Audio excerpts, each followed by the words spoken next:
Είναι προσωρική και φέτος πήρα για την λογοτεχνική μετάφραση. Νεφελοκοκυγία είναι, το πατάκι, του Άντωνι Ντόι. Ευχαριστώ πολύ.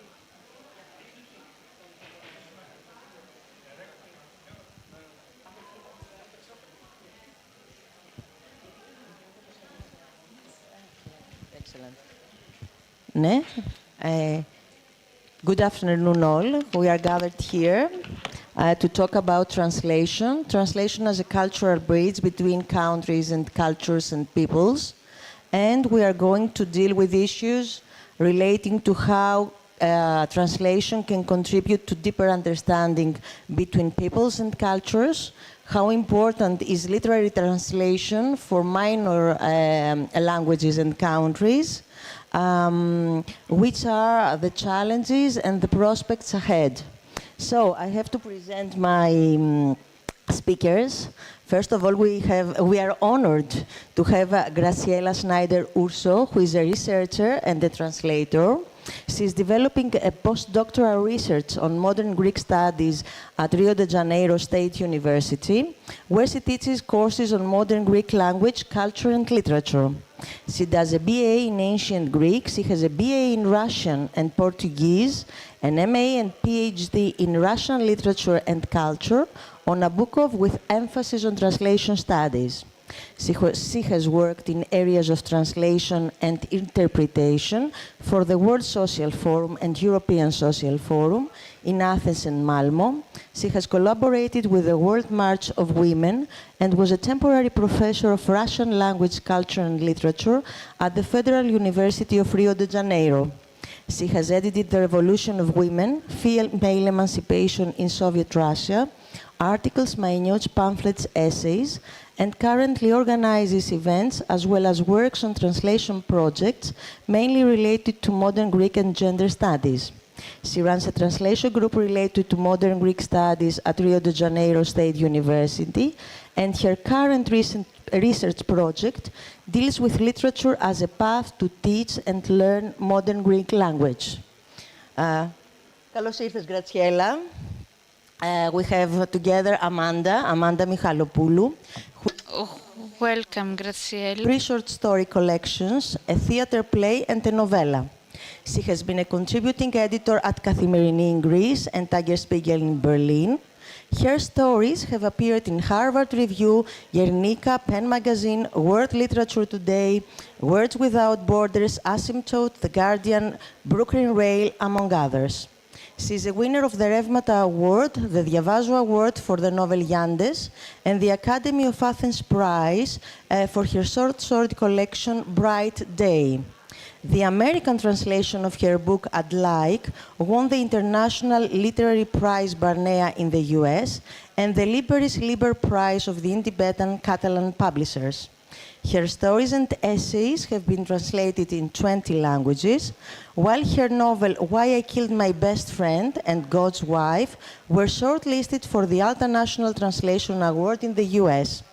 Her short story Mesopotamia was selected for Best European Fiction 2018, while she had various literary grants from the DAAD and LCB in Berlin, the Shanghai Writers Association, Edward Albee Foundation, Lady Grovold Bellagio Rockefeller Foundation, etc. She was a fellow at the Iowa International Writers Program. She lives in Athens, Greece, where she teaches creative writing. Now I have to present Leire and her, whose books are very difficult to pronounce, but I will try. So Leire Bilbao has a degree in economic law from the University of Deusto Bilbao. In 2006, she published her collection of poems Eskatak. In 2011, Scanner. In 2018, the bilingual collection of poems Entre Escamas. And in 2020, Etseko Urak.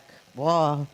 Her work for adults has been translated into several languages, is part of various anthologies, and some of her compositions have been set to music. She received the 2021 Loxeta Prize for Etseko Urak that has been translated into Spanish, Catalan, and Greek. Likewise, she has published numerous books for children. She received the 2017 Euskadi Prize for Literature for Homoropoemak, the 2019 Kiriko Prize for Bicho Poemas, and the 2022 Euskadi Prize for Literature for Baruko Hochak. Books of hers are translated to Spanish, Catalan, and Galician. She has also written a theater play and songs lyrics for children. And last but not least, we have Myrto Kalofolia, who is a professional literary translator and a writer. She has studied translation and English literature and has postgraduate studies on cultural management. As a translator, she was shortlisted for the National Literary Award for her work, The Darrells of Corfu, by Michael Hagg, while she received the National Award for the translation of foreign literary work into the Greek language in 2023 for her translation of Cloud Cuckooland by Antoine Doerr. Her first children's book, Out of Nowhere, won the National Literary Award for its category, that is picture book, and was shortlisted for the Greek IBBY 2021 awards. Her second picture book, Pineapple Ponytail, a great book, was launched in 2023. So we are here to discuss some issues related to translation and how it can contribute between understanding and communication between cultures and countries. So I will start with a question, and each of you could answer. Most scholars reckon that the content of a book cannot be separated from the particularities of the language that gave it shape. In this context, where does the role and responsibility of the translation lie? Graziella, the stage is yours. Kalispera. Good afternoon.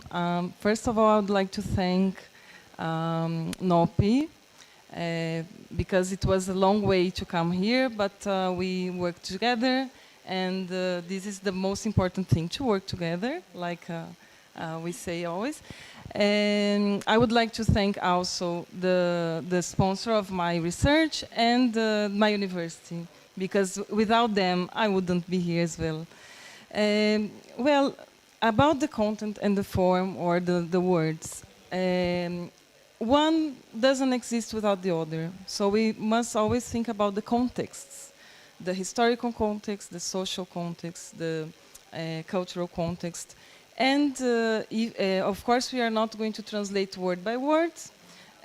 So it's a big responsibility to bring one culture to the other, because it's not only language, it's langue culture. It's language, culture together. So when we think about, as a translator, and you have to make choices, many choices about many things, not only words. It's everything that the words are carrying with them. And we have to think about the respect to the author, to the respect to this culture of this source language, and also think about the respect to the audience, so that they both can understand each other and dialogue. So I believe that translation, besides being this bridge, this communication bridge, it's also these dialogues that you can make between words, between languages, between peoples and cultures.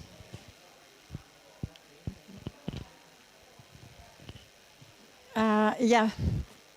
For me, translation, because I'm not a translator, I'm a novelist. Okay, sometimes I translate stories or poems for my daughter who doesn't speak French, from French to Greek, if this is a translation.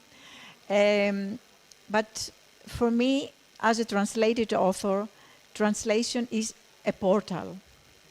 It's a portal to another dimension of the text, not only textual, as you said, Graciela, but also socio, political, and everything. And ethical, too. I have this experience that some of the translators I work with, they became very good friends through the procedure. And the best editors. Because in Greece, we don't have editors. We still are in this stage of writing life that we correct typos, but we don't have a real conversation about the text, like in Anglo-American publishing, and in Spanish-speaking languages too. And this creates a gap of communication and a real gap. And sometimes I found out that this gap for me was becoming thinner because of these good translators I have. And I was saying to myself, oh, why I didn't have this conversation before the Greek publication, because I could have changed something. So for me, it's a real love relationship. If love is also ethics, which I believe it is. Kalistera, first of all, thank you I'm so glad for being here with these wonderful girls and in this panel about translation. Yes, I agree with both of you. For me, translation is not a purely linguistic operation. It's an operation of great cultural complexity. But I also think that translators are looking for the most similar voice to the original. And it's because of love also, because of love of language, because of love of a culture, love for an author, or love for a text also. And there is a translator, Marilena de Chiara, that says that translating is like giving a kiss. Because it's giving a kiss between two languages, because there are two languages at the same time in a mouth. So I agree with you. There is something similar to love. I mostly write and translate poetry.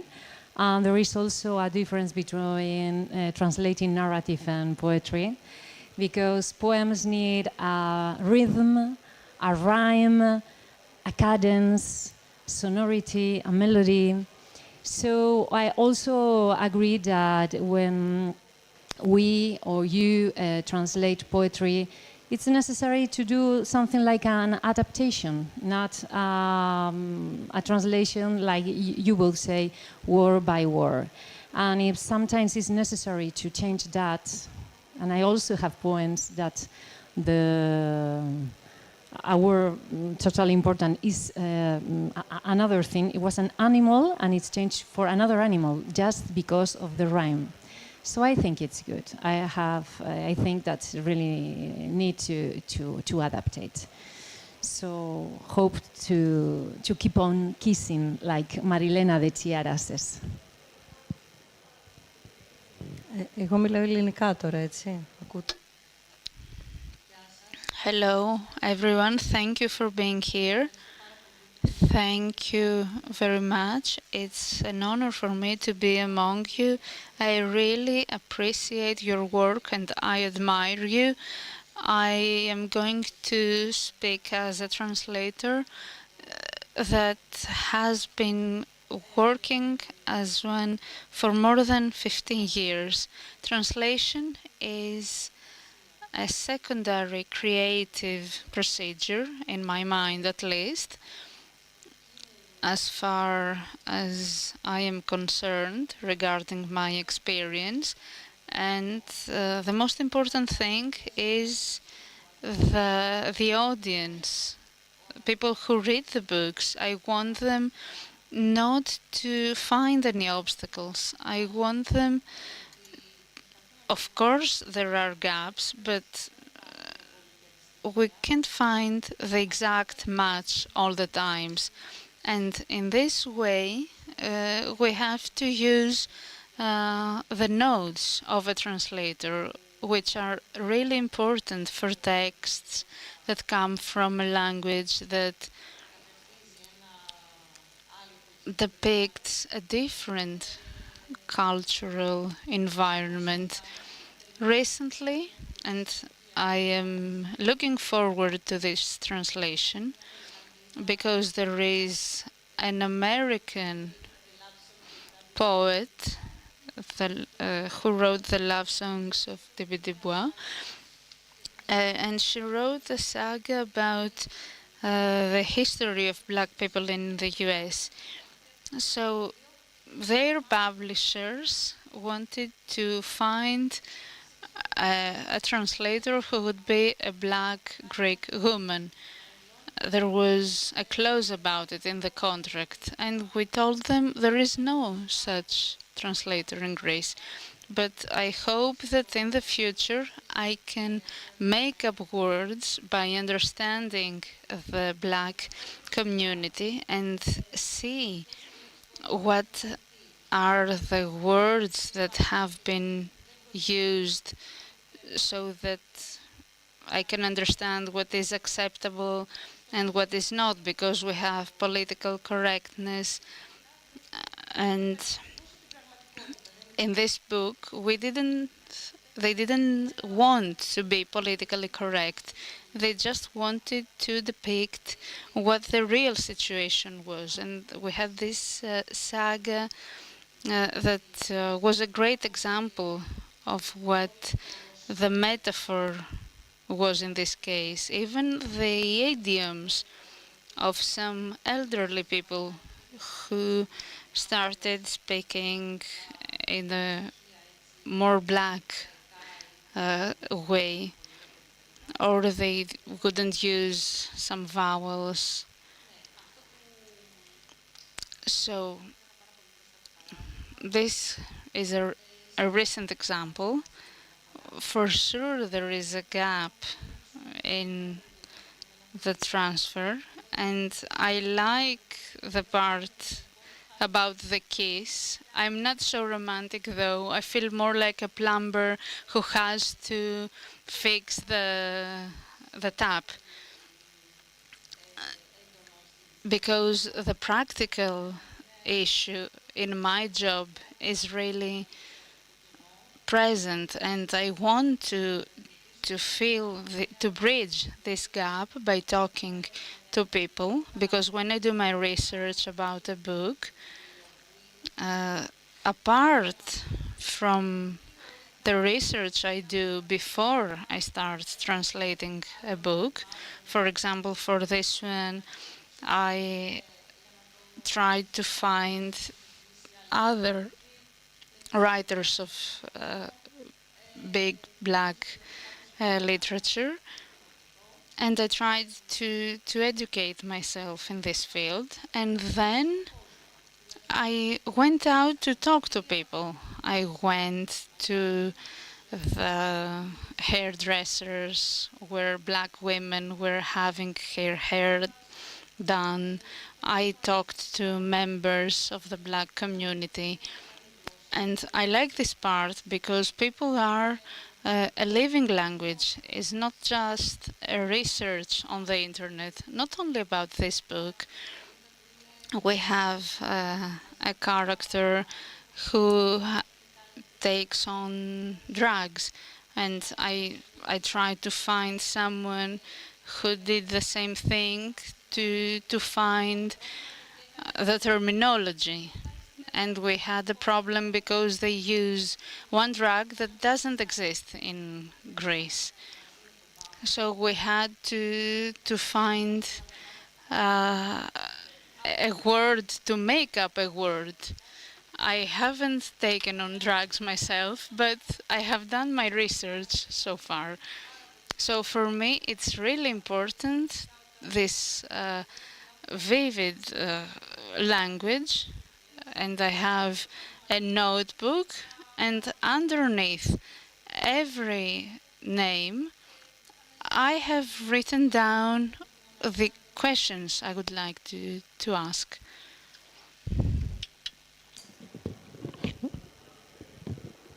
So, since we are a minor language, when translated from a so-called minor language, translators sometimes hold a remarkable power, including the power to produce what will in many cases be the only interpretation of a work of literature in a given language. How do you respond to this power? Can translation ever be unethical? And vice versa, when translating from a major language to a minor language, are there some kind of cultural imposition involved?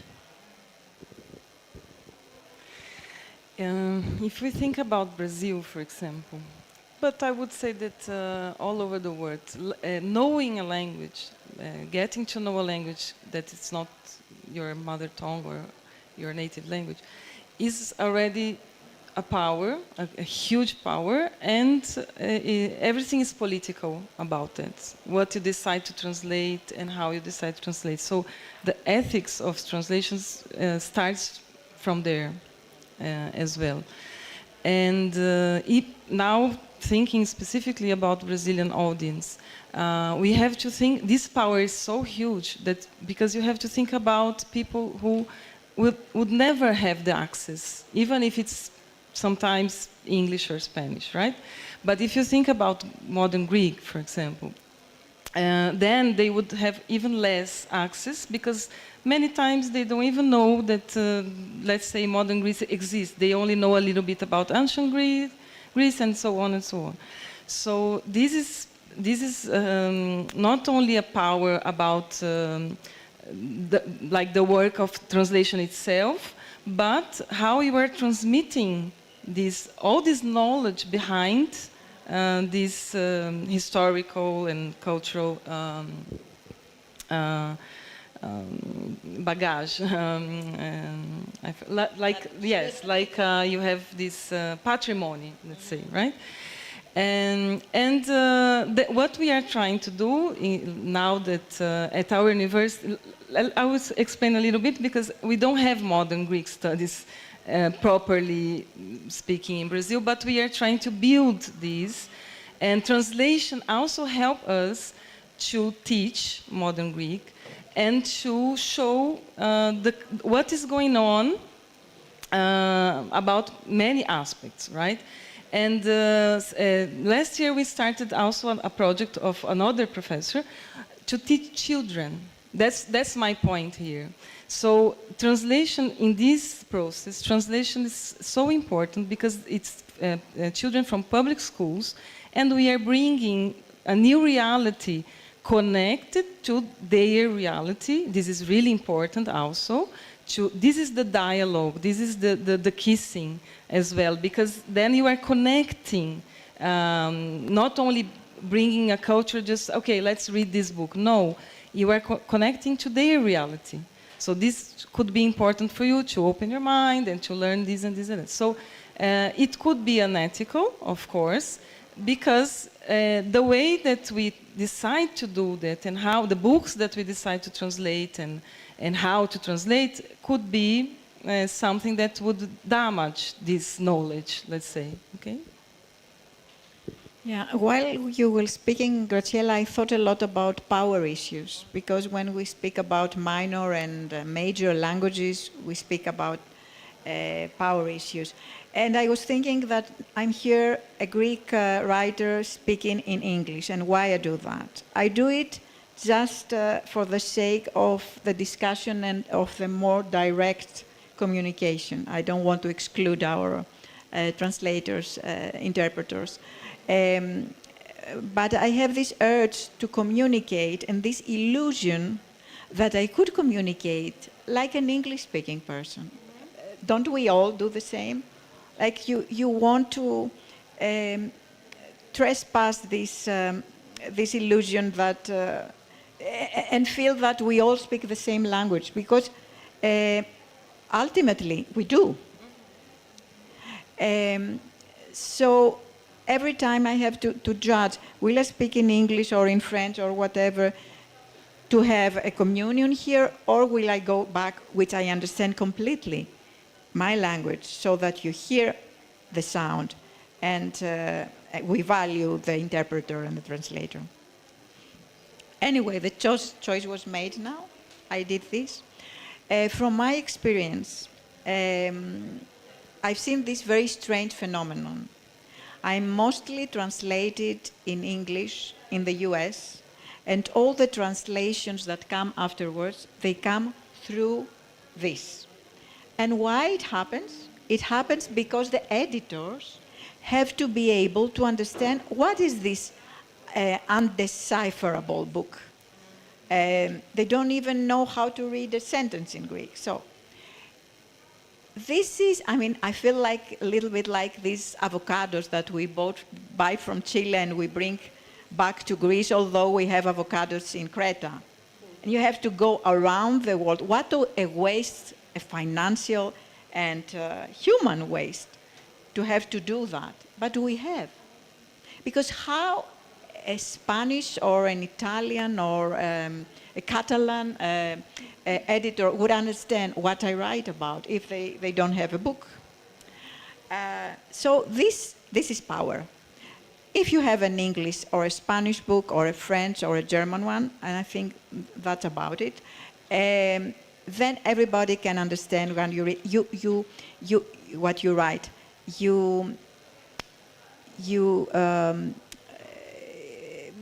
Εξοικονομείς, you save time. You save time. And this is something that these great, big languages, big literary communities don't have the slightest idea about what it means to wait to be read after 10 years. And then the book you've written 10 or 15 years ago, I had this experience. I had a book, it's called in English, Why I Killed My Best Friend. It was published in Greece in 2002, and last year it was published in German by an Austrian publisher. And they asked me in a festival to talk about the book. And I said, what you ask me now is to look at a photo of mine, like 20 years ago, other clothes, other skin, other experiences, and talk about it. I don't remember. It will be nostalgic, it will be different. So this is my experience as a writer coming from a smaller linguistic community. And it gets worse, I'm afraid, because more and more Greek studies around the world close down because there are not sufficient funds. And so what we knew even about ancient Greeks or Byzantine era, it all goes down to forgetting about it. So much more for contemporary literature. Yeah, I'm sorry I'm not more optimistic. Thank you. I'm going to try to answer with an example. There is a good writer that he's a friend of mine, and he loves Chesterton. So he started translating Chesterton, and it was a poem with 3 paragraphs. And he says, oh, I love the first 2 paragraphs, but the third one, it's so ideologically, it was the opposite. So what he did, he translated 2 and he didn't translate the third one, and he published just with the 3 paragraphs. Is this ethical? Is unethical? Is whatever, no? But in the other part of the power, it's also the weakness, no?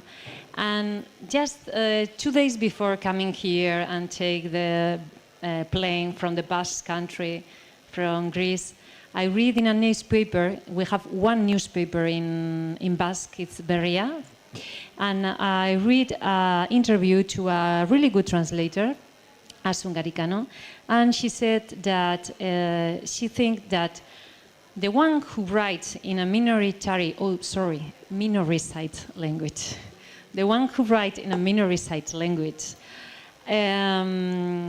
we have a punishment, because when we finish our book, our test, the next day we have to, if you want to trespass the frontiers, if you want to give your books to show, you have to translate yourself. And that's a punishment, because if I write in a big language, if I write in English, the next day I will think in my next book. And that's beautiful, just to think in creating, not to think in that we have to translate ourselves. Is that a punishment? It's not.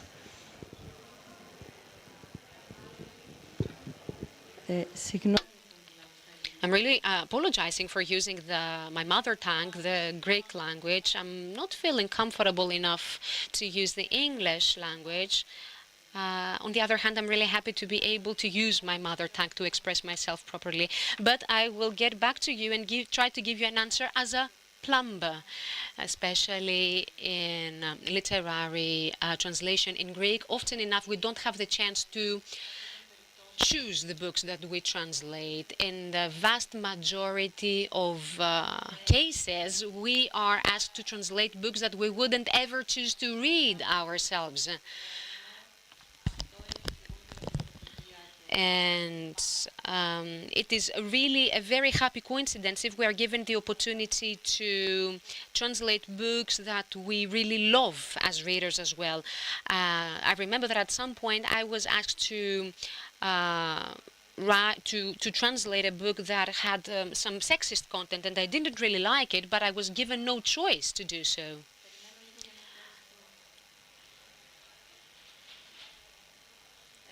So I was just saying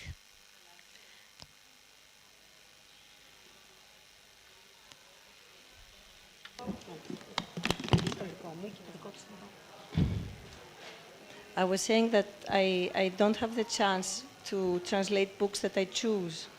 And I translate what I get, and I don't have a say on it. So sometimes there is, I translate things that I disagree with the content, and books that I would never read even at the beach in the summer. And it happened that I had translated the book that was really sexist. It had this, and I hated it, but I had to, I'm a plumber, I had to fix it. And so I fixed it, and it wasn't my choice. I don't have a say. And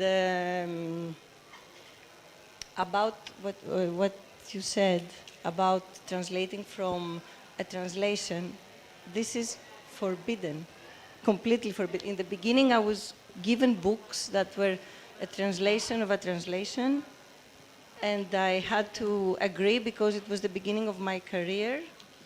But as the year passed by and I got more experienced, is it okay? Αποφάσισα να... I decided to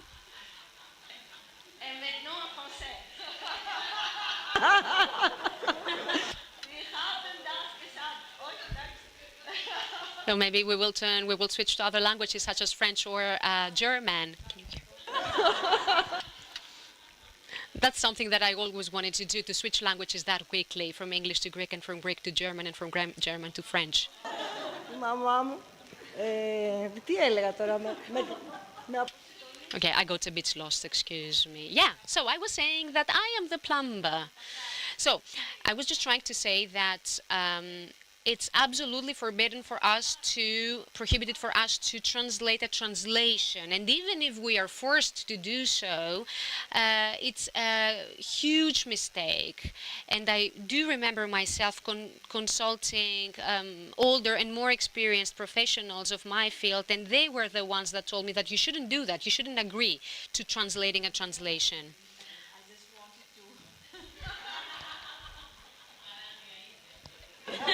We perform translation now.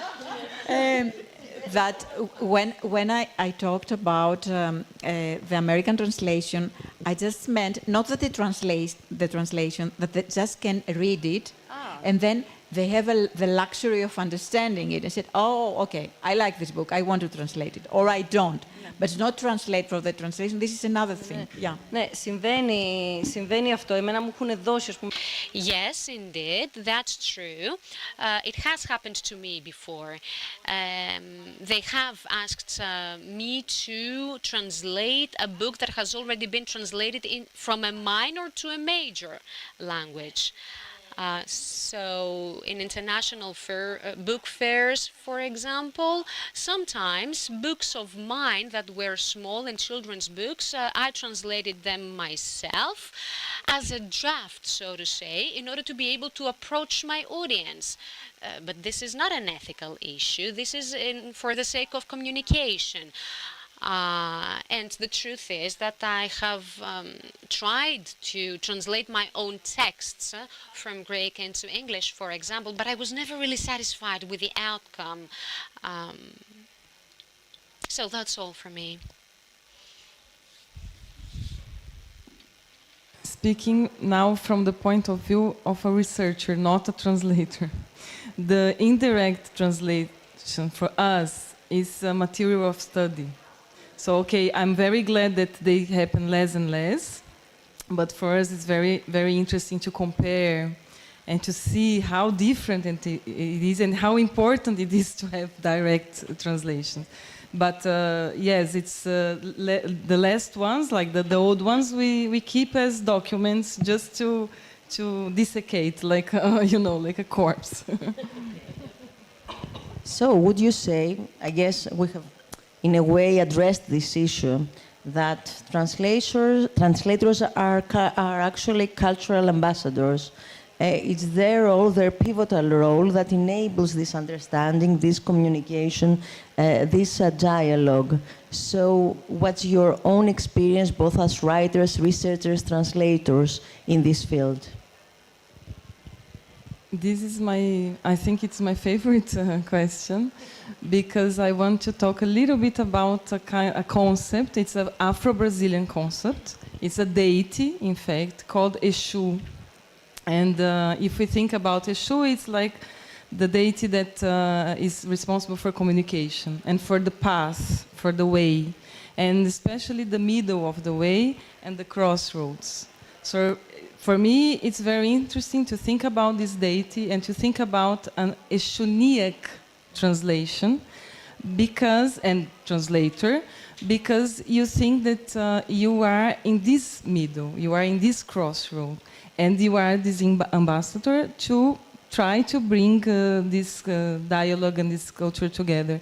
So this idea of middle of the way, of interstice, and also of process, because also when we think about all these metaphors that we are using, or all the work itself, when we do it, when we are doing it, this is not forever. I know I am saying something completely different than what, contradicting a little bit myself, but this is forever as a document, as a written document, because it could be oral, it can be oral. But then, after 10 years, after 20 years, we could have translated your book maybe twice or 3 times. And besides, something that I find really interesting as well is to have, when possible, of course, many translations of one work. Then you can also have many views on that. And yes, and it's so interesting, because then you have a rich amount of possibilities, and then you can learn and learn and learn and read maybe 3 versions of Michalopoulou book, of one of your books. So this is also something that ideally your book would have been translated in 2002, and then in 2012, and then in 2022, the same book, and the others as well, the most recent ones, so that we could have a very rich, I don't know, universe of translations. Very interesting, but I don't know who will do these translations. I have an interesting experience now that I think of it. My autofiction novel Baroque, which was published in 2018, 13 of my translators of my work in different languages offered me as a present 1 chapter of the book. So I have now, this book is the life of a woman from 50 to her birth, narrated backwards. So there are some chapters in Spanish, Catalan, Italian, German, Turkish, Slovenian, 13 languages. I keep it as a treasure. I don't know if it will help any editor to understand what the book is about, but for me it's like an extreme hybrid of, of what translation should be. And the other thing I thought when you ask this question is I want to mention her by name, my American translator, Karen Emmerich, who is a wonderful, wonderful human being and translator and ethical in any sense of the political and human being. And I look at her and think of the love she has for the Greek language and how a woman in her early 20s, American, she's now teaching at Columbia University. She has the greatest accreditation and she decides to come to Thessaloniki, study their Greek, and there has this love affair, this continual kissing experience with Greek for the rest of her life.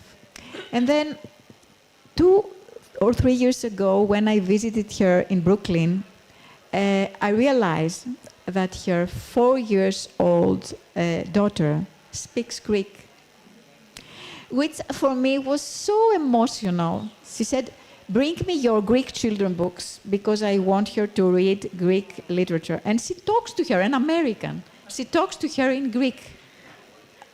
I said, "This is crazy, it will drive her crazy." "No," she said, "she's very young, she can learn both languages."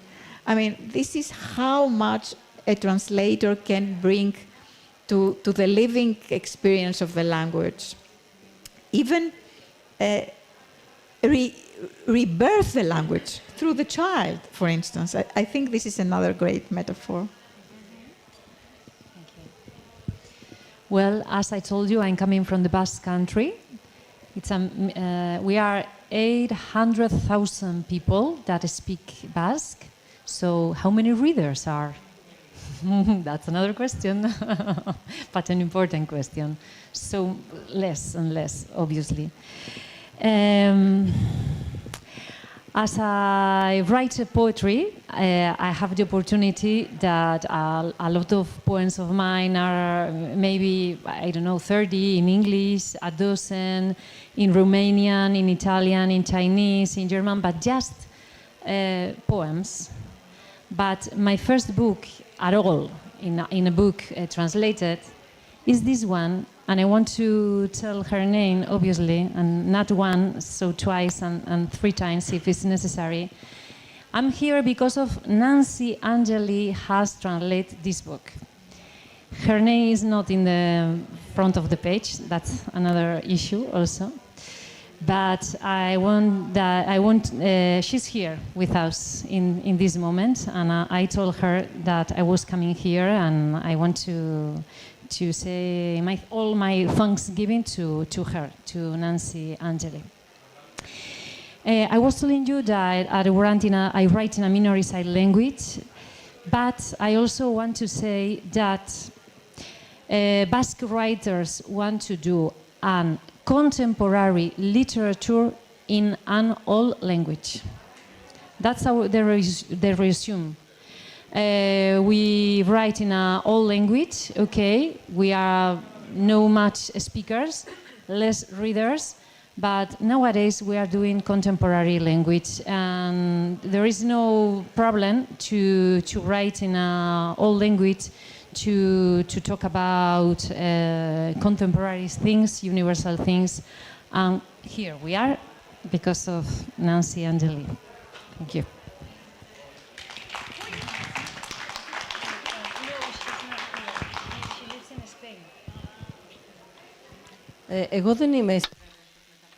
I'm not an author myself that has been translated into other languages, so I'm not really sure that I am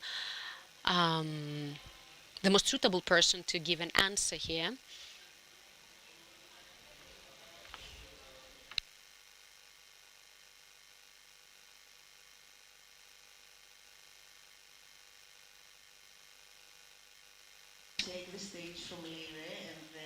Μπορώ να πάρω τον λόγο μετά την Λέιρε και να πάρω αφορμή από όσα έθιξε όσον αφορά την ορατότητα των μεταφραστών και των μεταφραστριών. Πώς μπορούμε να τους φέρουμε στο προσκήνιο αυτούς τους επαγγελματίες? Συχνά δεν αναφέρονται τα ονόματα by readers, and I think this invisible here has to come to the forefront, and it is our duty to demand so. So this is a last question, but I think it's the most important one. Definitely. And I can also say that at universities and for sure at schools, this also happens. Even when someone is researching translation, sometimes in the references or in the citations and everything, they don't mention as if that work just came out of the blue, out of nowhere, and or if it was written in this language that the person is reading, right?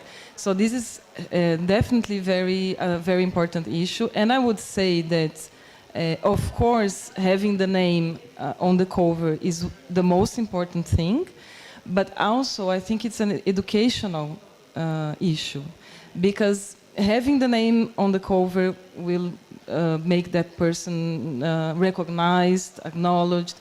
But if we don't talk about it, like in the newspapers, like you said, the critics, etc., if we don't talk to our students, if we don't talk to our friends, I don't know how we can make this process, but it's a process of awareness, of consciousness, that this is a work. This is how can I say? It's an art. It's a way that you can form something as if it was a sculpture or anything like this.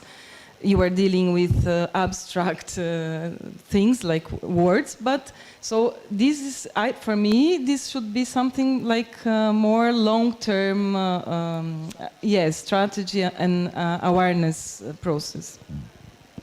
I completely agree, Graciela. While you talked, I thought of the Immaculate Conception. Like a book appears out of nowhere suddenly. And I think one way, a simple way, is to always mention, as we did today, the names. Also, oral is important. But the other thing is what Jennifer Croft did in The Guardian. You know, Jennifer Croft is a translator from Polish. She's a translator of Olga Tokarczuk, among others. And she made this big thing to raise consciousness. She wrote this article, and there was a big discussion about how we should always mention the name of the translator on the cover. And this brought a lot many things changed in the English-speaking world because of this. So, as you said, we have to discuss it with our friends, with our publishers. I mean, discuss it with your publisher. Let's do that every time there is a book without the name of the translator on the cover. And it is about visibility, as you said, in an era where everybody is fighting for visibility. Think of all these smaller communities that want to be heard. It's the time. It's the time for feminism, it's the time for queerness, it's the time for racial awareness, it's the time for the awareness about the role of the translator. So let's put it in this big tank of raising consciousness about how it's not only the majority or what we think about what the literature is, it's also everybody who works around literature and does a creative work. And where would we all be? We wouldn't be in this panel without translators. So, yeah. I agree with you, and this is definitely a decision of the publishers. And this is the example. It's the same. I have the original, and first it was translated to Greek, where it was published in Greek, and then in Español, in Castellano. And this is the difference, because the name of the translator is as big as mine, and here it doesn't appear. But as you tell, it's a decision of the publishers, and sometimes we have the power with the publishers to ask so, but you know, sometimes we don't have that power. Because another thing also is we are not talking about, but the economic issue also is another important question. Because translators are not well paid, but even writers are.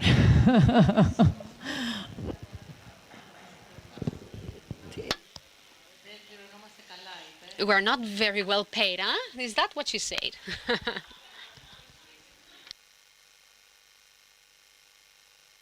Well, say that again. We're not well paid enough, right? Okay, so I've got a bookmarker here, uh, which is from the PEMPIP, an association of official translators from the University of the Ionian University, and it quotes, "I translate what you are reading." So this is our motto. It's quite curious because we tend to say that a good translator is an invisible translator that does not make their presence, so to say, visible. But this invisibility needs to stop at the moment that the book is published. Of course, translators do need more visibility. For example, I have translated a book written in French by a French-speaking author, and he is going to present his book, but despite the fact that I am his translator, I've never been invited. Okay, I didn't mind so much because he's that sexist guy, but in any case, no one called me, no one asked me to participate in this presentation. So yes, the truth is that we are underpaid, and often enough we haven't got a say. Also, I want to say something about the Greek reality. At some point in my life, I had great difficulty in working, and I was a freelance translator, and I looked for financial support from the state, but it was impossible for me to have access to that, although lawyers or journalists, for example, can have this possibility. So the truth is that we often feel as if we are professionals of a lower category, so to say. We're trying our best. We're trying to have our rights recognized. We need to state it clearly that we are not supposed to translate an already translated text, and we need to unionize, organize ourselves to get together. We need unions that will represent us actively and effectively. Otherwise, there's no light at the end of the tunnel, and we need extroversion. And this is one of the main reasons why I wanted to participate in this interesting panel, because it gives extroversion, it gives visibility. I can talk about my work, and I'm really proud to be participating in this panel as a translator. I am confident enough now to support my profession, and I believe that young translators that have just graduated need to really learn a lot of things about how things are done in this country. But I'm here to talk to you and with you about all these things.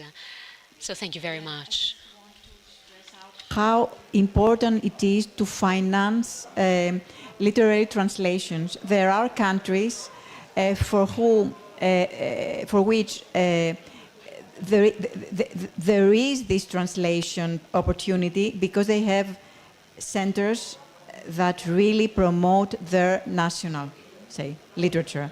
So they give a lot of money for this.